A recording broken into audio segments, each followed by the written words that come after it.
You're listening to the Uplevel Your Online Business Show, where wealth is empowering, purpose is crucial, and high vibes are non-negotiable. And now, here's your host, certified business coach and practical woo strategist, Sara J Loureiro.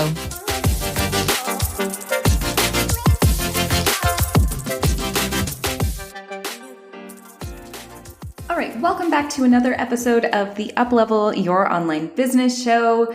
I think this episode is going to be a little bit more short and sweet. I wanted to go over a lot of different things that other people invest in their businesses that I don't really care to invest in and why that is really important to me. So as you probably know by now, I am just as excited about business as I am about finances and also keeping the money that I make. And I think that this is a very interesting concept, especially in our current world of online business. You really do not know how much money people take home when they talk about having their 100K launch, or, their six-figure year, or their multiple six-figure year, or their seven-figure year, all of those types of things. While all of those things are really incredible accomplishments and should definitely be celebrated, I also feel like we put a lot of importance on what we make, and we don't really talk about what gets to be taken home. And I wanted to dedicate this episode to start to have you understand what the difference is between what we make and what we take home, but also where I have chosen to not invest money that could be a little bit controversial to some people, and why that's ultimately really mattered to me. I've even had business coaches that I've worked with in the past suggest that I hire on specific people, and I've done those hiring processes and I've really just decided that those things are not for me. So I'd love for you to take this episode with a grain of salt. I'm not trying to suggest that you need to also not spend money on these specific things. My goal here is to have you understand what you need in your business and what is super necessary for you to spend on your business versus things that might just be bleeding your money and not fully allowing you to take home a lot of that money and get to spend that money on your family or stocks or other investments that are going to help to build your legacy. So let's get started here. One big thing that I've never spent a ton of money on in my business has been my website. And I've actually worked with web designers as clients, and I love the work that they do. And believe me, I think that $5,000 or $10,000 websites are totally worth it for specific stages in business and depending on how much you actually really want to spend on your website. But I knew from the get-go with my website or at websites, because I've had a few different businesses now, that was not going to be the thing that generated me clients. And having the most perfect branding on my website was not going to generate me clients. So I've actually never spent more than a few $1,000s on my website total. In fact, the first few years that I was in business, I managed my website to its entirety. Even up to six figures, I had never invested in anyone to help me with my website. And still to this day, I don't really consider it to be something that is extremely important for me to drop a whole bunch of money on. So for the time being, my website that I got made in 2019 is now 2023 as I create this podcast. It still has really amazing capabilities for me and it gets the job done. And I just feel like this is one of those areas where if you have money to spend on your business, I wouldn't spend it on the big extravagant website design, especially because one of the biggest things that you want in your business, and I full on wholeheartedly believe this, is you want to make sure that you understand how to get clients, how to attract clients, and you want to understand how to do this on your own, which is why one of the best investments that you can make when you're just starting out is actually on a business coach. And I'm not just saying that because I am a business coach, but let me tell you something.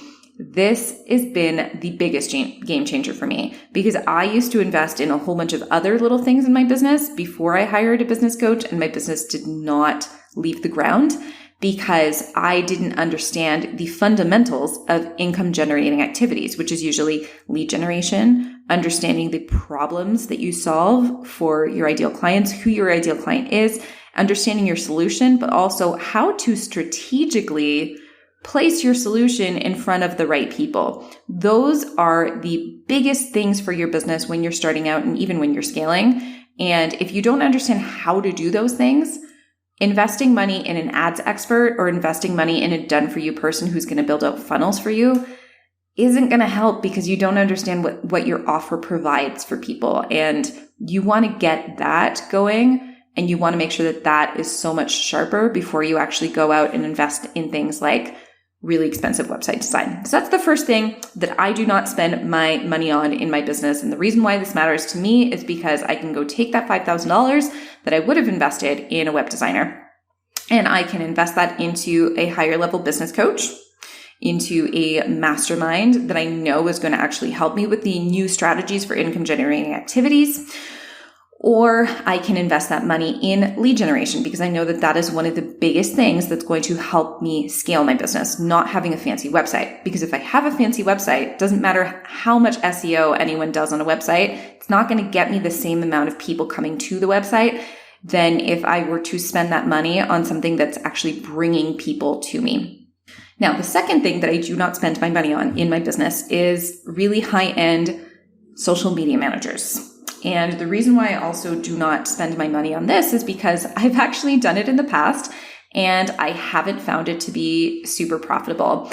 There are specific skill sets for your business that are lower level skill sets that you don't really need someone to do who you're paying $40 an hour for.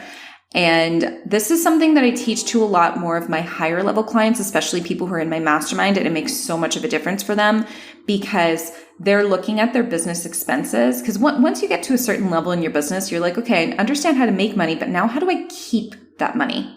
How do I keep more of that money? And so when you look into your team and how much you're spending per team member and the activities that you're doing, one thing that you want to understand for yourself is, okay, do I need to be paying that person $50 an hour in order to do that type of activity? Or can I pay someone something that's much lower? Can I pay someone who's out of country, let's say, for example, on that activity, and then save the activities for the $50 an hour person that are high skill level? And that's going to be a huge game changer in your business if you are at that level where you're like, okay, I know how to make money. How do I keep more of that money? And so I've hired higher end social media management teams. And a lot of the times the higher level price point doesn't really sync up with higher level quality. Sometimes it does, but sometimes it doesn't. And I actually prefer to train people in-house for a lot of those activities because I'm focused more on that longevity of having a more or less full-time person in a role where I know that they can do a few different things the way that I want them to be done versus hiring someone who's going to be a lot pricier, who's not necessarily going to understand the way that I want things done within my own business. So that's another thing that I've personally decided that I'm just not going to do in my business anymore. And that's also made a world of a difference for me and in terms of how much I customize my own content and the level of quality of people that I have on my team. Another thing that I do not spend my money on and probably will not spend my money on for a very long time is an online business manager. Now, you're probably thinking, okay, well, don't you need an online business manager at a specific level in your business? And I remember the first time that I was at multiple six figures, I had a mentor tell me, okay, you just need an OBM. At this point in time, you need an OBM in your business. Most online business managers run at around like $50 to $60 an hour, sometimes a little bit more than that. And I found that I did hire someone for that role, but I didn't actually need someone in that role at that specific point in time in my business.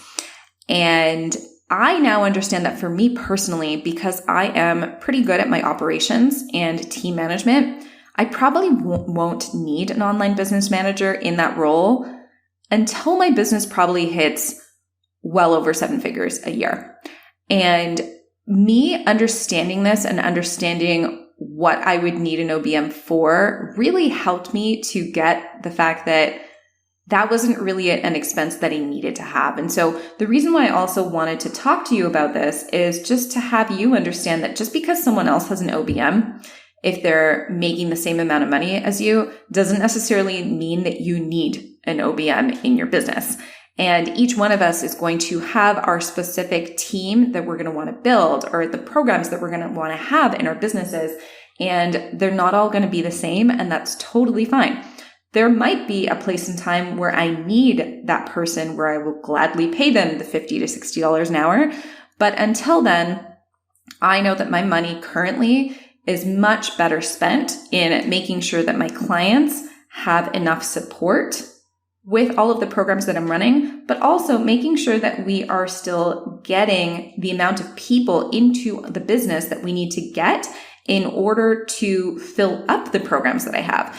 And I've seen time and time again that this is one of the biggest places that a lot of people don't put emphasis on is lead generation, which costs money, especially if you are scaling beyond the six-figure level. You want to make sure that you are putting a lot of your marketing efforts into finding more people, not necessarily maintaining your business. There are actually very few businesses in the online space that need help maintaining the business versus really growing and scaling the business and getting more people to look at the business. And I just find that a lot of the advice that I received early on was from people who were kind of jumping ship and trying to help me to maintain something that I didn't necessarily need to put money into maintaining. I actually needed to put more money into having it grow. And from having this realization, I just feel like it gave me a lot of freedom to say, okay, well, all of these like really fancy terms and names and things that I could be hiring for, I don't actually need those people for the stage in my business that I am at. Which now brings me to a lot of the software and programs that a lot of people use in their businesses that I don't necessarily use. And I also find this piece really interesting because I see a lot of people feeling like they need all of these different programs and softwares. And especially as you purchase different programs from other mentors who are like, you need a webinar program, you need a webinar funnel, you need Facebook ads, or you need this specific program that's going to help you with your Facebook ads or your funnels or something like that. And we end up investing in so many different systems and so many different pieces of software where what I actually do in my beginner level program for anyone who wants to hit their first six figures is I actually don't suggest any of those things. I suggest pure relationship building, especially if you're doing one-to-one coaching and having one-to-one services. That's going to be the bread and butter of everything that you do. The more that you automate your business in the beginning, the more that you're losing the point and you're losing the human aspect of your business.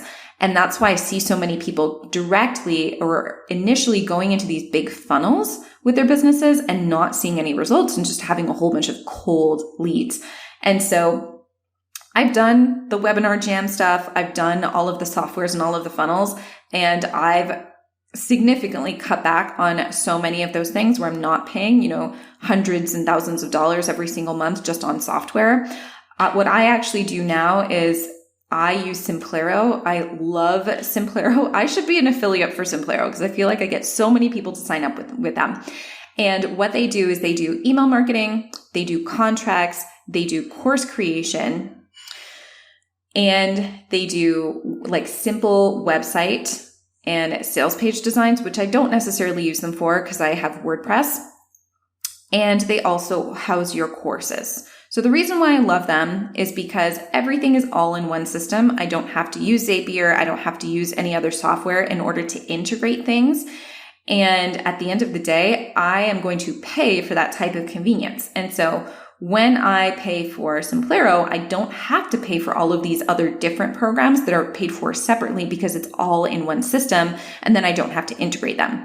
So I don't end up having to pay for somewhere to house my courses, somewhere to do email marketing, somewhere else to help me create my contracts. Everything is just in this really simple, easy to use all-in-one system. And also because it's an all-in-one system, I actually end up saving money on having to purchase things all separately. And here's the thing, I still have a lot of things that I do invest my money in.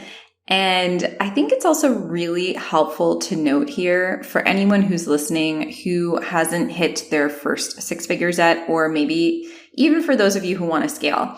I have said time and time again that you want to have your business costs, your business operations costs, or all of the costs in your business be at least around 20% if you're growing your business. And I would say probably more than that, probably 30 to 35% if you're actively growing your business and you want to do that without working 50 to 60 hours a week. Now, the interesting thing about this is, well, there's two things that are really interesting to me. One is when I say this to a lot of people, they're like, I couldn't possibly spend 20% of what I want to make back into my business. That's insane. I'm not going to spend $20,000 in a year to make $100,000. To those people, I usually say, well, then you're probably not ready to make $100,000 in a year because businesses need to spend money in order to make money. And so if you're not prepared to spend that money, you're probably not prepared to make that money. It's the same thing as if I was thinking I really want to make $2 million in a year, but I'm not prepared to at least spend $30,000 a month in that business, which is probably low for a $2 million a year business. I'm not ready to make $2 million in a year. I'm just not ready for it. I probably do not have the team capacity. I don't have the money mindset capacity. I don't have the understanding of lead generation. I'm not ready for it. And when you grasp that concept and when you start to grasp, okay, yes, I'm making an investment in my business, but this investment is going to pay off in my business, then that's when you start to understand that it's not that you're just dropping $10,000 a month or dropping $2,000 a month if you want to make $10,000 a month. It's I'm investing in this business. I am investing so that that investment is actually going to double, triple, quadruple, or whatever it is that your goal is. And I think a lot of people in the beginning of business, they see a lot of people talking about 10K months or six figures or multiple six figures or seven figures, and they don't actually understand the amount of money that goes into creating that. And one thing that I really, really love about this as well is some people would be like, well, then it's just not worth it. Why would I even go into business? Or why would I even want to scale if I'm going to end up spending so much money to scale my business? And that's when I kind of come to the, okay, well, what is your goal? What is your overall goal with your business? Do you want to fill out your programs? Because if you want to fill up your programs, then what's more important to you? Saving more money and only having 3 people in your group program, or going all in with your business and having the 10 people that you actually wanted to have in that group program, right? I think that's a no-brainer for so many of us. But then also if you think about it in terms of how much you take home, okay, well, let's say, for example, you're spending $2,000 to take home $10,000. Well, you're still profiting $8,000 versus if you're not spending the $2,000, let's say, for example, you're only spending $500, then you're probably only going to be making like significantly less than that. Let's say, for example, you're making $3,000. So instead of taking home $8,000, now you're taking home $2,500. What would you rather? Would you rather take home $8,000 or would you rather take home $2,500? Right? I think the answer there is pretty obvious. And as long as you can handle it, and as long as you're also here for impact, you also know that by creating that $10,000 and profiting the $8,000, let's say before taxes, you also know that you're going to be creating a bigger mission and a bigger impact with what you're doing. But on the flip side, this is why I created this episode in terms of what I do and do not invest in my business, is it's also really, really easy to just spend all of the money that you make. And I don't say that in terms of coaching, although if you are constantly signing up for different programs that are like, have completely different systems and structures to them, then yeah, that's probably also an issue for you. I love just like sticking to one system, hiring one coach and having a really big longevity with it, which is why I do my mastermind now that's a year long, because I know how important it is to stick to one thing for longer periods of time. And I know how important that is to scalability. So that could be one area where you might not be allowing yourself to take home. But I find that when you're investing in your business and you're not investing in income generating things, income generating team members, income generating coaches, you will find that you will spend way more than that 20 to 35%. And that's why I wanted to make this episode as well, to help you to understand what are the things that could even potentially be hindering you from taking home, but also helping you understand if you do or do not need those things. One other thing that I forgot to mention is that I also don't have a copywriter. I do not have someone on payroll who does my copy. I actually do all of my own copy. I create all of my own content. So anything that you see that's written by me, emails, all of that, I do all of it. The reason why I do all of it is because I actually really enjoy writing content. And I think I'm kind of good at it. And I remember one of my business coaches way back, I think it was like in 2018, she told me I didn't need a copywriter. And I was like, yeah, but the copywriter is going to help me get like the fully booked out launch. I didn't truly understand that the copywriter wasn't going to be this like magic genie that just made everything right for me. I just thought if I get my messaging right, everything else will follow. And that person's going to allow me to get my messaging right because I'm not the expert at messaging. And I did the whole copywriting thing. And was it helpful? Yeah. But in all honesty, my emails that I wrote myself actually got me higher click rates and higher levels of responses than the emails that she wrote for me. And that was a really big breaking point for me where I understood that other people aren't necessarily always going to do a better job than me. And I needed to understand where my energy was best spent. Now, this doesn't mean that I'm telling everyone to not hire copywriters. There are specific clients that I have where I know that they need copywriters because they hate writing their own copy. And there's some people who just aren't really good at it, and that's okay. I know that there are some things that I really suck at in my business too. I really hate rejection. I'm a very sensitive human being, so I can't necessarily respond to every single email that I get, let's say, for example, whereas other people do. And this is where you just need to know yourself. You need to know your strengths to understand where your energy is best put in your business. And so I hope that this gives you some inspiration with understanding what are really, really great investments in income generating activities that you can be putting time into and hiring team members to help you with versus some things that might just be luxuries in your business that you don't necessarily need to have at your current stage. And that's going to be different for each and every person. But this is where everything really comes down to also having the right business coaches and mentors and really being able to invest in that, because those people are always going to help you see where you should be putting your money in your business for the specific level of business that you're at, because we have been there and we know what it's like to be there. We've had clients who've been there. And so we can easily take your team building and what you do want to be spending your money on, and we can tell you whether or not those are profitable things for you in terms of your specific stage in your business. So I hope that this helped you. I hope that this also gave you a little bit of clarity in terms of the investments that you probably need to be making in your business as well. Let me know how much you enjoyed this episode by sending me a message on Instagram. It's always at Sara without an H, J Loureiro. And if you liked this episode, it would mean the world to me if you shared it with some of your friends and left a great review. All right. Thank you so much for listening, and I'll catch you next time. Thanks for listening to the Uplevel Your Online Business Show. If you enjoy our show and would like the show notes and free goodies about how to grow your online coaching business, head over to sarajloureiro.com for more information. We hope you'll tune in next time.